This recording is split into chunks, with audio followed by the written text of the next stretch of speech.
I bought my 12th property for £16,000, my 13th property for £17,000, my next purchase cost me £12,000, and the one after that for £19,000. That's 4 properties for £66,000, and here's how I did it.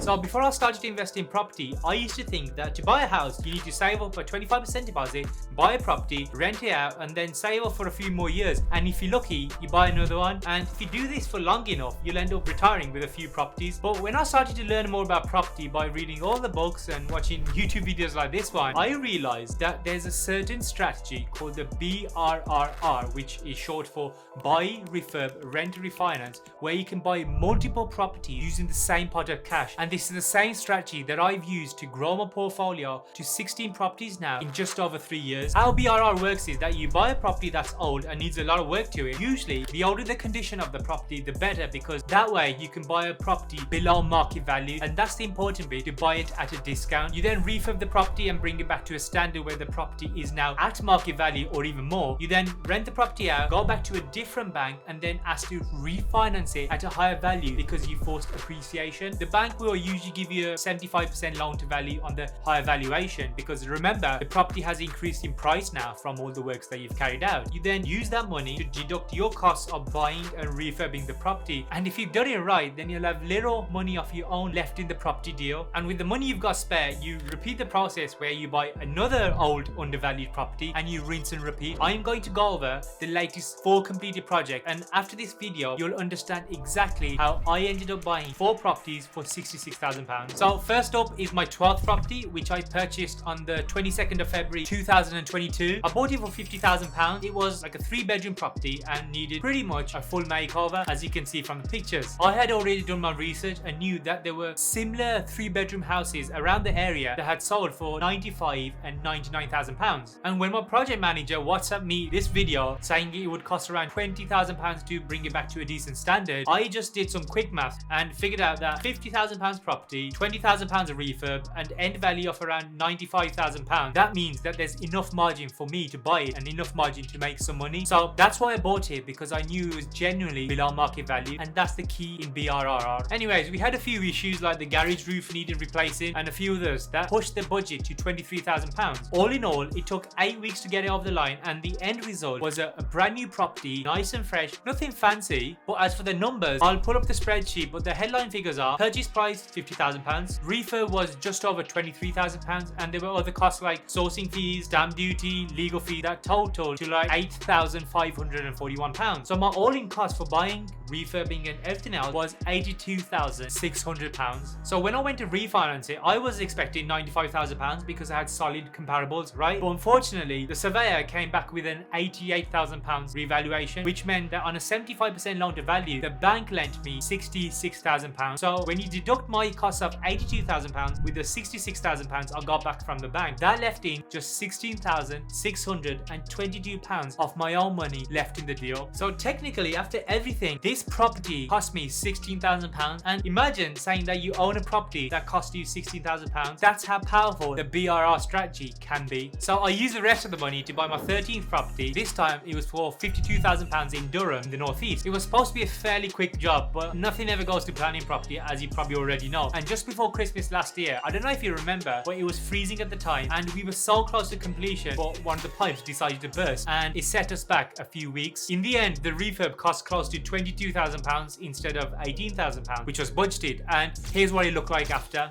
Anyways, I refinanced this one again for £88,000, which is what I was looking for this time. And same as last time, the bank gave a 75% loan to value, which meant £66,000 hit my bank account. So my total costs were £83,490. So when you deduct that figure from the £66,000, that meant my 13th property cost me £17,490. In an ideal situation, I prefer to leave in anything between £10,000 to £15,000 per deal. If I can do that, personally, I'm pretty happy, and that's exactly what happened with my next deal. This one I got for pretty cheap at £47,000, again in Durham. And if you look at the state of the property, you'll see exactly why it was cheap, because that's what the kitchen and toilet looked, for example. It seemed like it wasn't looked after for a while. And then there was damp in a lot of places as well. And that's the thing with these kind of properties. A normal person would see a property like this and think, oh, that's too much work, that's too much hassle. But a professional investor would see these kind of properties as an opportunity to make money, because once you fix these issues, just like any business, you get paid in proportion to the problems you solve. So anyways, we started work and the builders just took way longer than needed, and they kept on promising it'll be done in a couple of weeks, when clearly that wasn't the case. How long do you think till we complete this? A couple of weeks, yeah.